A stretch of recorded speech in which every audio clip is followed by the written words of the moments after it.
Caríssimos irmãos e irmãs, também que nos acompanham pelas redes sociais. Então hoje as leituras falam dos profetas que sofrem pela verdade. Bem, desde o pecado original, que entrou o sofrimento no mundo, lembrem-se, os maiores sinais de amor no mundo chama-se sofrer por alguém. Estou errado? Então, pensa o seguinte: Deus procura o tempo inteiro quem é capaz de sofrer por Ele ou por alguém. Em outras palavras, quem ama. O sofrimento também quer dizer renúncia. Renúncia de si. Como Deus é Deus, Ele é muito esperto. Nós, quando estamos afastados de Deus, a gente acha que a felicidade vai ser sempre nos bens, no prazer, no bem-estar. Faz uma piscina com aquecimento, um ofurozinho, fala churrasqueirinha para chamar os amigos. Passa uns 3 meses, o ofurô está lá, tem que pôr água para não rachar, porque não está usando direito. Não tem nem tempo de usar churrasqueira. Né? A piscina só dá canseira, senão dá dengue. Mas aquilo que todo mundo sonhava, eu não vou falar da chácara, eu prometo que eu não falo. Tem gente que está falando assim, já estou ficando com um trauma de chácara, então eu não vou falar de chácara hoje. Tem gente que sonha, mas não vou falar. Certo? Outros sonhos. Aí você vai vendo que aquilo que você achava que ia ser feliz, na verdade dá um monte de canseira e não preenche, né? De vez em quando eu tenho muito amigo corretor. Gente, tem umas casas assim de condomínio fechado.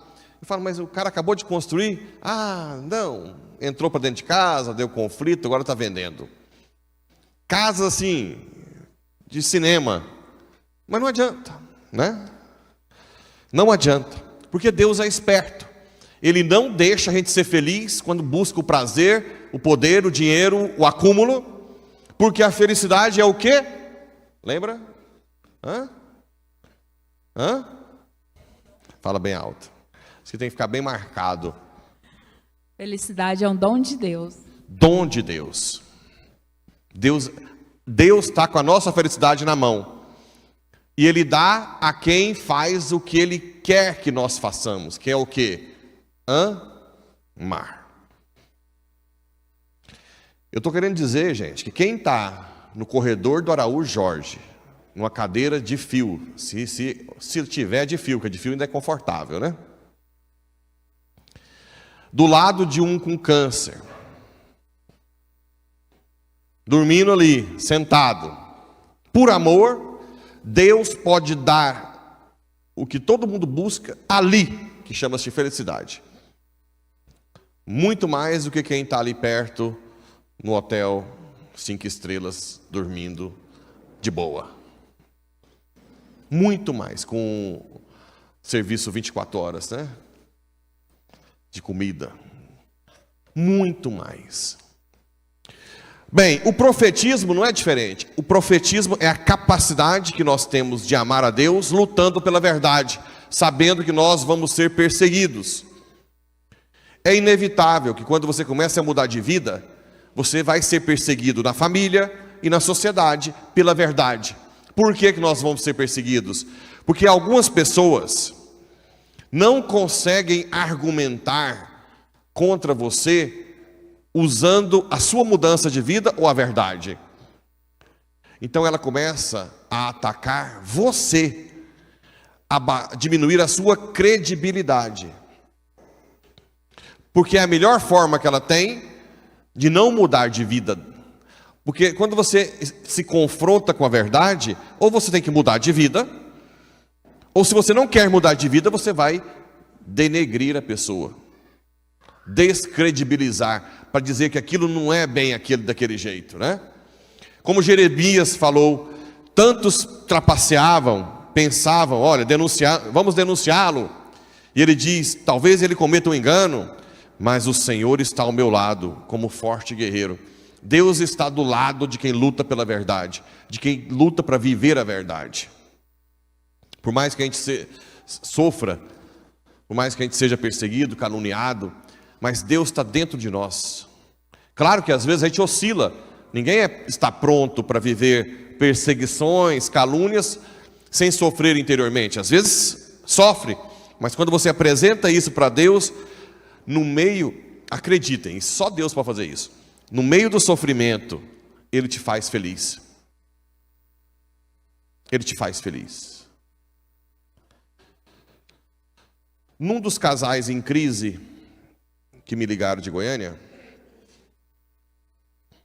tem um que é um cara excepcional. Não vou nem falar qual que é a profissão dele, mas um alto nível. Está passando por uma conversão enorme. Enorme.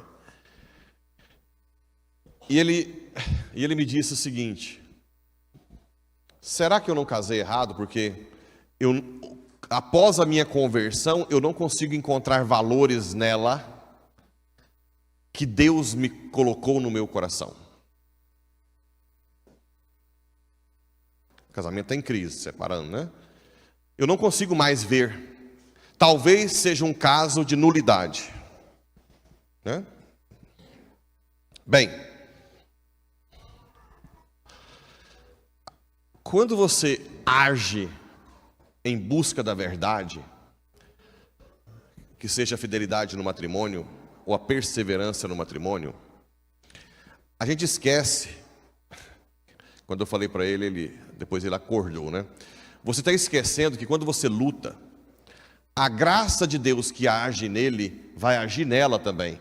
E as qualidades que ele ainda não encontra, pode encontrar no futuro.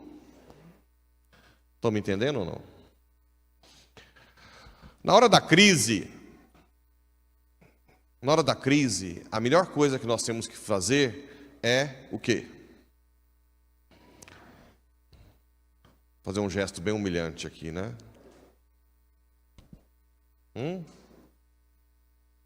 Essa é a posição mais segura de quem está em crise. Porque nós não somos Deus. É hora de escutar. O que o Senhor tem para mim diante dessa crise? E se humilhar. Humilhar. Humilhar. Não tomar decisões precipitadas. Em todas as crises que os profetas passavam, eles viviam.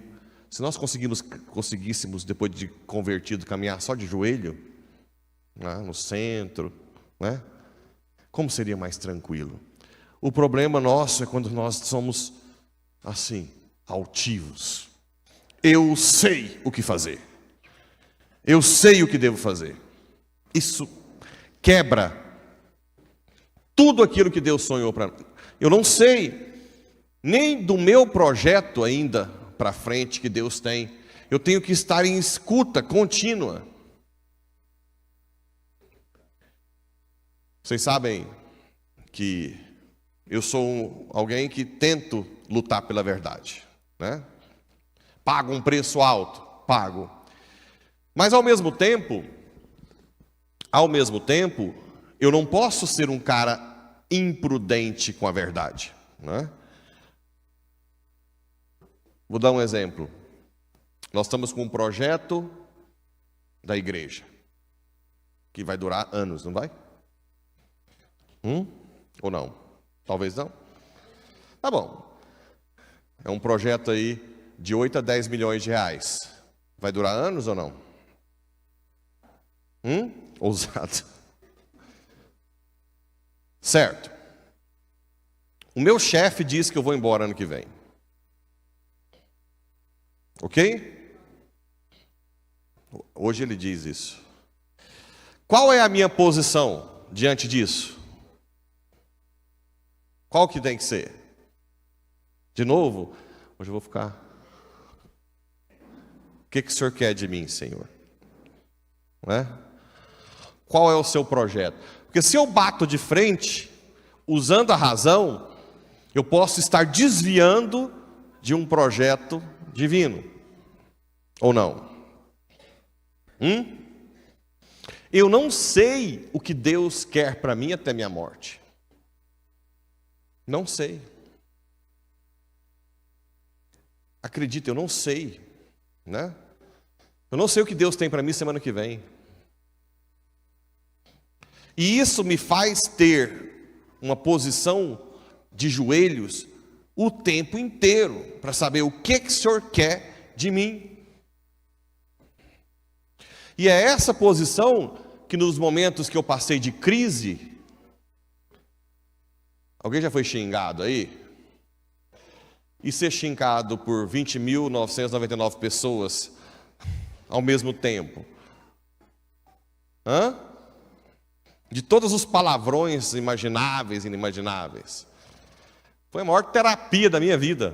Hoje, quando eu sou xingado, nem mexe tanto comigo, né? Maior terapia. O que eu tinha que fazer naquela hora? De novo? De novo. Tá bom. De novo. Senhor, o que o Senhor quer de mim agora? Às vezes Deus prepara. Às vezes Deus te prepara. E nós às vezes não temos o ouvido para ouvi-lo diante de uma crise.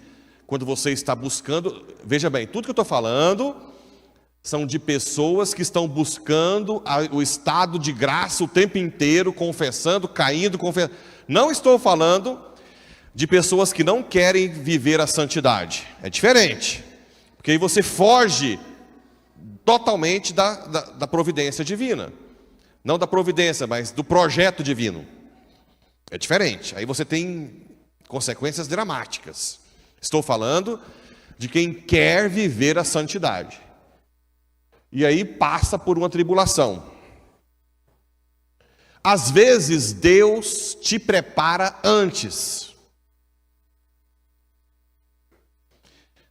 Vou dar um exemplo de novo. A última crise midiática, 3 semanas antes, Deus falou assim: você quer realmente lutar pelos valores no seu país? Quero. Então se humilhe diante do demônio. E eu disse: mas como? Deixa comigo. Foi quando teve aquela última crise. Na primeira vez que o bispo me ligou, eu entrei num embate com ele. Aí ele marcou para a gente conversar pessoalmente. À noite, eu fui rezar e Deus falou: agora. Agora. Quando eu fui falar com ele, ele disse: a situação está tensa, o que você quer fazer? Você quer...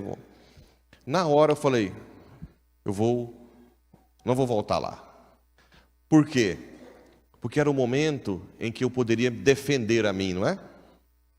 E Deus falou: não, deixa, se humilhe diante do demônio. Deixa o demônio falar de você o que quiser. E foi uma experiência incrível para mim. Então, na verdade, deu toda aquela polêmica, mas não foi culpa do bispo, coitado. Não foi culpa dele. Foi Deus que botou no meu coração desde o início. Tanto é que ele assustou. Você não vai voltar agora? Eu falei: não. Vou deixar lá. Fogo. E foi uma experiência incrível. Mas para fazer isso, eu tive que ouvir. Então, em todas as crises que vocês tiverem, quando vocês estiverem no caminho correto, na luta pela verdade, né?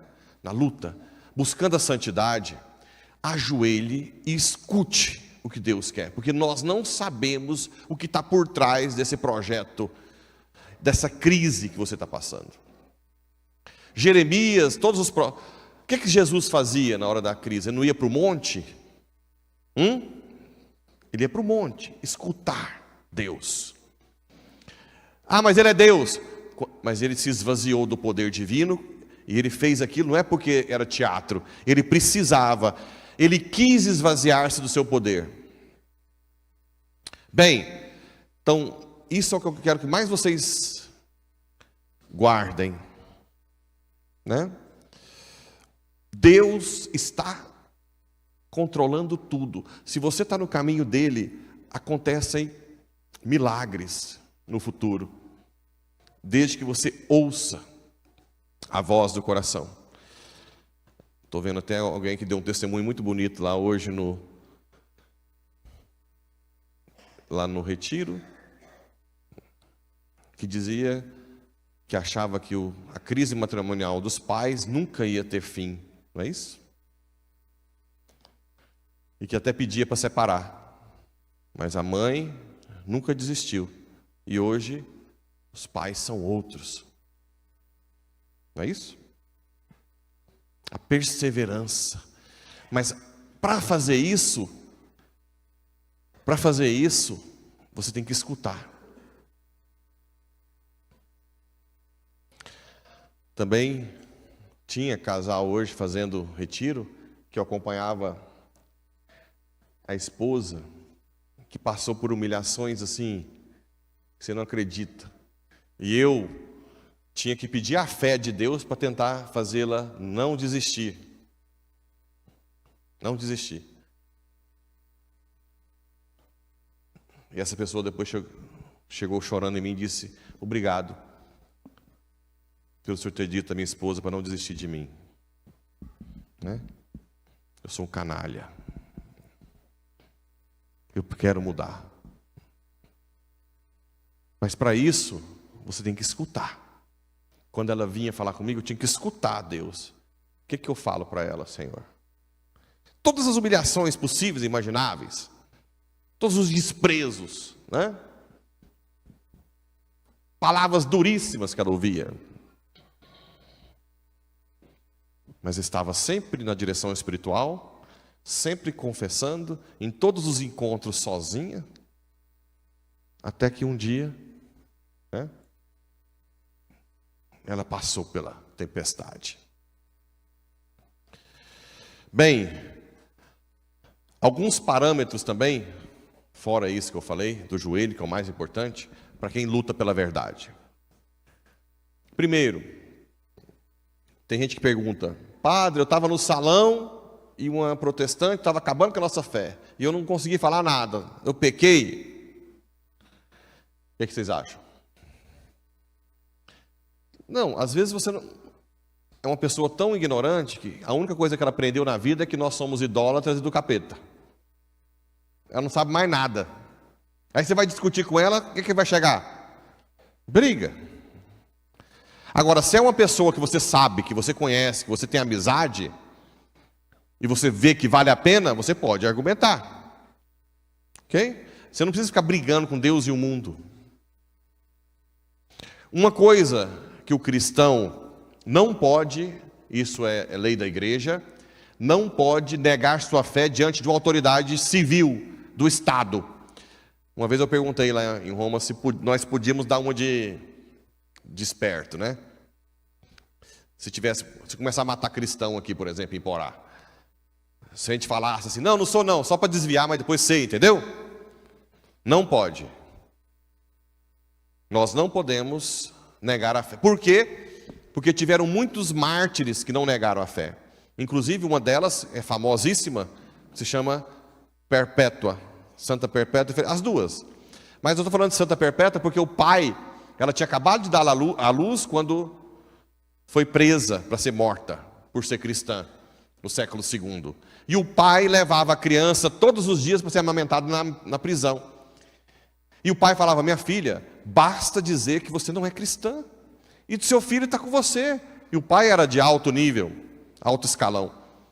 Ela dizia: papai, como eu vou dizer algo que eu não sou? Eu sou cristã, não tem como eu não ser. E acabou sendo morta. E a Felicidade, que era funcionária, empregada dela, estava grávida, teve o filho na prisão, né? Foi tirado dela e as duas foram mortas. Como é que hoje a gente vai negar a fé se tiveram tantos mártires, né? Então, diante do Estado, nunca negar a fé, mesmo que você perca a vida. Pede a graça, claro, antes, né?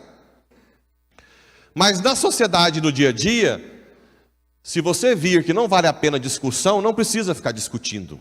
Eu já tive lugares assim, o povo metendo pau na igreja católica, mas eu olhava assim e falava: não, isso é mais ignorante que tudo, eu não vou entrar nesse assunto, né? E já teve lugar que eu entrei, fazendo um monte de pergunta para a pessoa fica sem graça e para.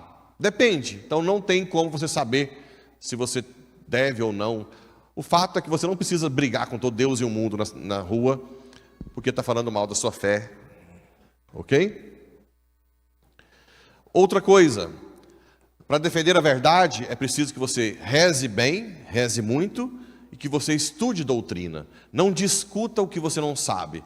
Não tenha vergonha de dizer, nesse assunto eu não sei bem, eu vou procurar saber. Pronto. Se você usa esses princípios de prudência, tranquilo. Você pode viver sua fé onde estiver. Na família, por exemplo. Na família não precisa que você conte tudo que você está vivendo de experiência com Deus, porque sempre a família é o último a tolerar. A família é o que mais faz chacota. O que você faz na sua família? Ama, né? Seja gentil. Ponto. Não emburre com as brincadeiras. Seja gentil. Porque eles vão falar assim, essa pessoa mudou. Ela é diferente. Ela agora realmente nos trata diferente. Que fé é essa? Aí eles vão te procurar um dia. Usando esses princípios, fiquem tranquilos, que vocês dificilmente vão errar. Mas o mais importante que vocês vão ganhar na oração é isso aqui, ó. Não tenhais medo dos homens, pois nada há de encoberto que seja revelado. Não tenhais medo daqueles que matam o corpo, mas não podem matar a alma. Pelo contrário, temei aquele que pode destruir a alma e o corpo no inferno. Não precisa temer os homens. Tema a Deus. Porque quando você está em pecado mortal, quando você está omitindo, há uma grande chance de condenação. Agora, quem te ameaça, quem fala que vai te matar pela fé, pela verdade, não temas. Não vai acontecer nada nesse mundo que não seja permitido por Deus. E se acontecer o mal, Deus vai tirar um bem maior. Acredita nisso. Fecha os olhos só um pouquinho. Senhor Jesus, estou aqui com esse seu povo que buscou a Ti neste domingo. Eu não conheço as suas histórias todas e nem conheço quais as feridas do seu coração. Eu quero te pedir humildemente que o Senhor mande o seu Espírito Santo agora sobre todos aqui presentes. E tire deles o medo. Qualquer tipo de medo. O medo da verdade. O medo de lutar por ela. O medo de aprofundar na fé. O medo de se mostrar à sociedade como cristão de verdade. O medo de, às vezes, argumentar. O medo de não ser compreendido. O medo da imagem. O medo de falarem mal, de serem caluniados. O medo de ser humilhado. O medo de perder alguém. Vai curando e vai tirando todo o medo. O medo de não ser uma boa esposa, um bom esposo. O medo de não conseguir levar o casamento até o final. O medo de não conseguir amar como deveria. O medo de não conseguir ser pai e mãe como deveria. Tira todo o medo. O medo de não saber educar os filhos da fé. E vai infundindo toda a coragem, todos os dons do Espírito Santo, da ciência, da fé, sabedoria, inteligência, conselho. A fé, a esperança e a caridade. Para que fiquem plenos da tua graça. Para que possam ser verdadeiros soldados de Cristo. Alguns com as palavras, mas todos com a vida. Ó minha Senhora, minha Mãe, a senhora que esteve aos pés da cruz, cubra com teu manto esses seus filhos, acalma, aquieta o coração daqueles que estão ansiosos, com medo, medo do mundo, medo do futuro. Mostre a eles a cada dia que basta a sua fé e a sua confiança no Senhor, porque Ele jamais nos abandonará, e que não existe nada, nenhum fio do cabelo que caia, que não seja permitido por Ele. E mais que isso, que Ele nos ama. Assim seja.